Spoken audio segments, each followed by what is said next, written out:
Hey, welcome to my carnivore journey 18. Your first time here, my name's Todd Yeakle. On this channel, I'm just sharing my personal journey, trying to do better, making small changes in my life that make big impacts on my faith, health, finances. If that's of interest to you, hit the subscribe button. Come along this journey with me.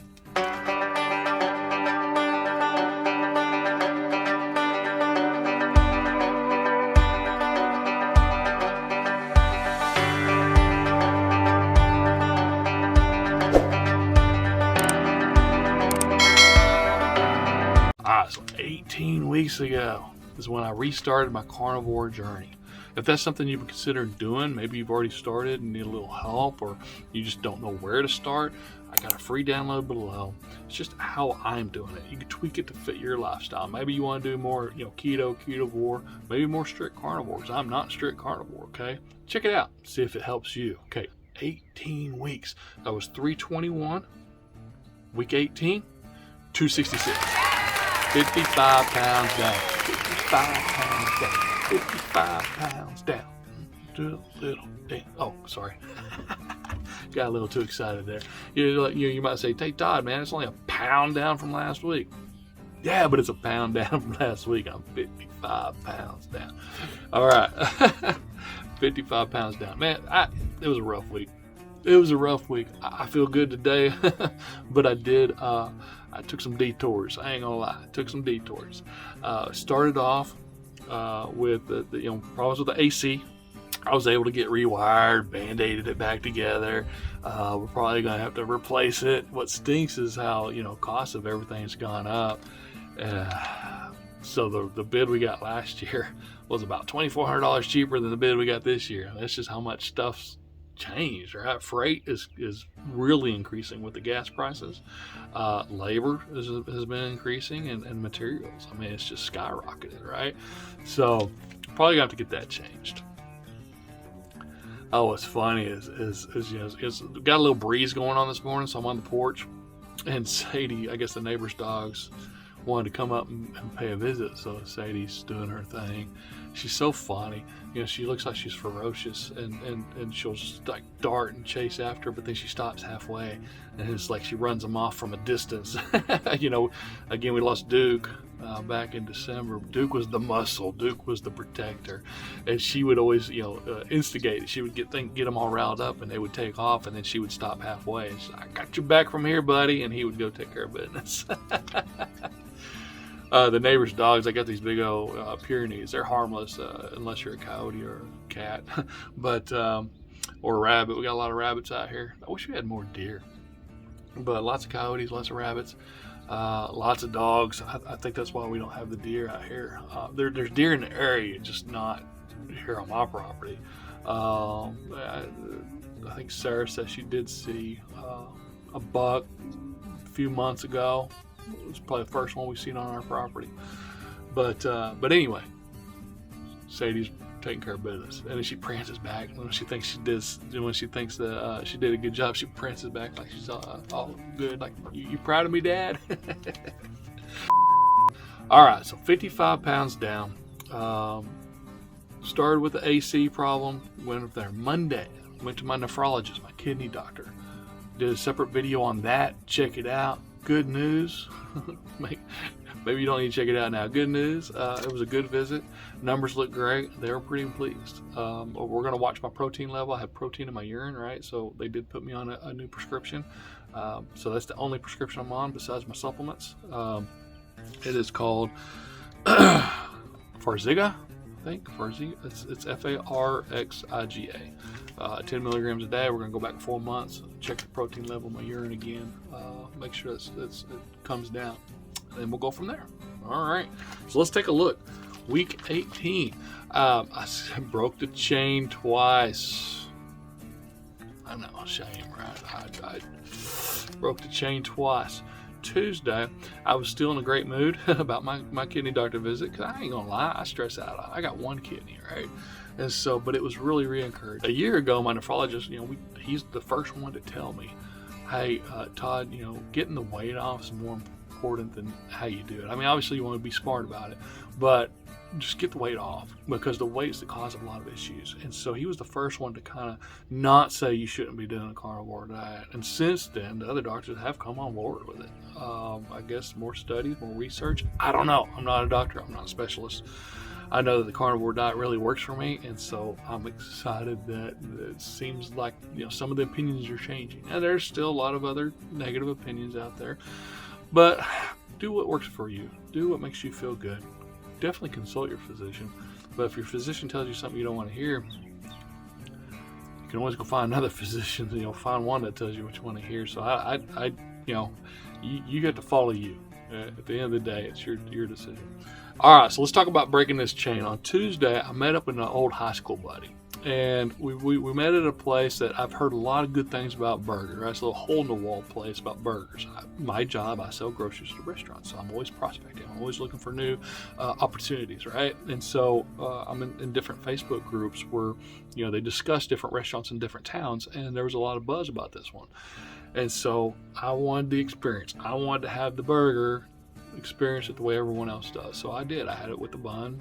I had the fries with the seasonings, and it was good. It was good. It's been a while since I've had that much carbs, and I definitely think it made me drowsy.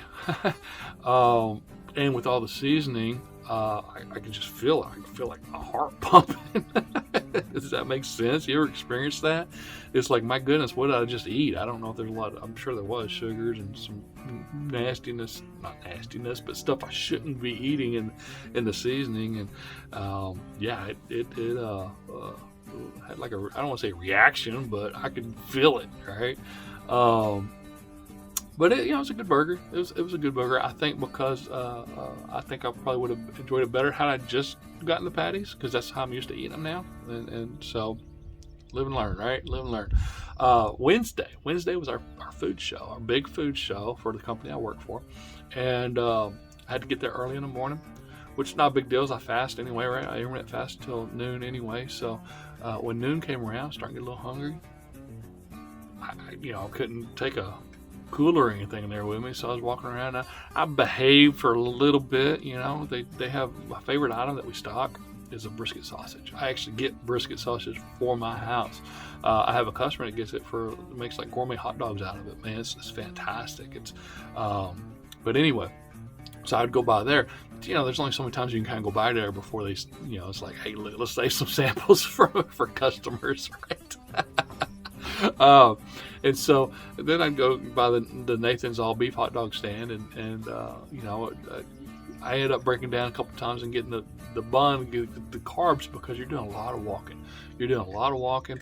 You're doing a lot of talking. It's a busy day. You have to find time to squeeze in to be able to sit down and actually put some of your orders in, make substitutions where needed. I mean, it opened up at 9:30.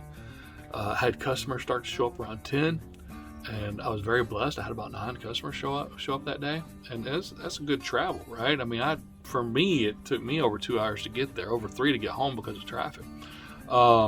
So next thing you know, it's like 3 o'clock. It shuts down at 4. I'm trying to finish up my orders, get out the door at 4. I don't want to be on the highway much past 4. It ended up being almost 4:30 before I got on the highway. Now I'm fighting rush hour traffic. Took me almost 3 hours to get home. So I did have some carbs there at the show, not a ton. Okay, I had I think one little mini hot dog bun, one slider hamburger bun. I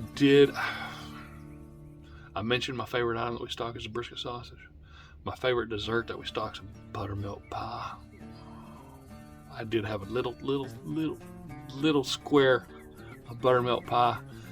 So good, so good. But anyway, I'm making my way back towards the house, and we're pushing almost 8 o'clock at night. And so my wife's like, "Hey, you want to just grab something?" I'm starting thinking, yeah. By the time I get home, get the grill going, cook a steak. I mean, it's gonna be closer to 9, 8:39. I try to always eat before 6, right? But I was like, "Okay, what do you want me to stop and get?" And she's like, "Well, I really want Chick-fil-A." I was like, "Well, okay, I can still behave at Chick-fil-A, right? Get some unbreaded nuggets or whatever, and so." Or chicken patties, or they're still, they don't really have beef, but I can still behave. So I go there, electricity's out. somebody hit a transformer and pretty much the whole block, all the places were closed. I was like, hey, we're not gonna be able to go to Chick-fil-A. And so she was like, well, come on in, I'm still 20 minutes from where we live, right? I'm passing the town before where we get it. She put in an order for pizza. Pizza. It was good. It was good. We halved one, we halved one. And so, yeah, these 2 days right here, right? I met a friend, had a burger, food show, had a few things I shouldn't have had a few show, and then I split a pizza with my wife later on that night as a beef pizza. It was good. It was good, but I felt yucky the next day. Got right back on Thursday. Got right back where I needed to be on Thursday. And I did have cravings. I did have cravings on Thursday, and I was this close to having some like chips and hot sauce or a burrito or enchilada or something like that, but I didn't. I stayed strong, and I didn't. So it's for my addiction, my carb addiction, sugar addiction, it's so strong that just messing up those 2 days. I don't want to say messing up, but just getting off course on those 2 days, I had the cravings come back. Now, by Friday, Saturday, I was good, good, back on it. And so I still lost a pound. I'm 55 pounds down. Even messing up on those 2 days. We were working on getting my steps in. And for the most part, I did. I did have one low day. It was the day that I went to my knee doctor. It was the day before the show. Got my last lubrication shot, and on days that you do your lubrication shot, you're supposed to stay off your knee. You're not supposed to do too many steps. So it was like 4,100 on that day, but all the other days was over. 55 was the next lowest, so 55. But that was the only one that was under 6. All the other ones was 6. There's a 7,000 day. There's a 6,300 day. The day of the show, I did 12,000 steps the day of the show. 12,291. I know that's not crazy, but for me, that's a lot of steps, right? That's a lot of steps. On days that I behaved, I stuck with the routine. Intermittent fasting, I only eat between 12 and 6. I was pretty much eating eggs for lunch, and then a steak and a burger patty for dinner. I did that to help with the budget. If I do an 8-ounce steak, I'll do 2 burger patties. A 12-ounce steak, I'll do 1 burger patty. A 10-ounce steak, I get confused on if I want to do 1 or 2, but it just depends on how hungry I am. And we still got some more of the sirloin left that my wife found for $5.99 a pound, and T-bones. She got as much as she can get, and I put some in the freezer, and I'm thawing some of those out now. So that helps with the budget also, right? Oh, goodness. All right. And then, I still do some pickles for snacks. Thursday, I had quite a few cravings. I ate quite a few pickles. Other than that, I really don't get the cravings that much. But I do like pickles with my burger patties. I do. And mustard, salt, pepper. Pretty much as crazy as I get. All right. I think I'll quit rambling on. How's your journey going? Where are you at? Are you writing things down? This has really made me focus. You don't have to get this journal. It is on Amazon, link below. But you can use a blank sheet of paper. I see blank and I blank out, right? So this has really helped keep me focused. All right, where are you at in your journey? Do you need a little help? If so, check out the free download below. Did you find value in this video? If so, like it, subscribe to the channel, and consider sharing it. Iron sharpens iron. I can't be the only one just discussing where I'm at, right? And I tell you what, the help, the support, the encouragement from this channel, from you, has just been a blessing. And so let's get the word out so others can get some help as well. All right, until next time, God bless. Keep grilling.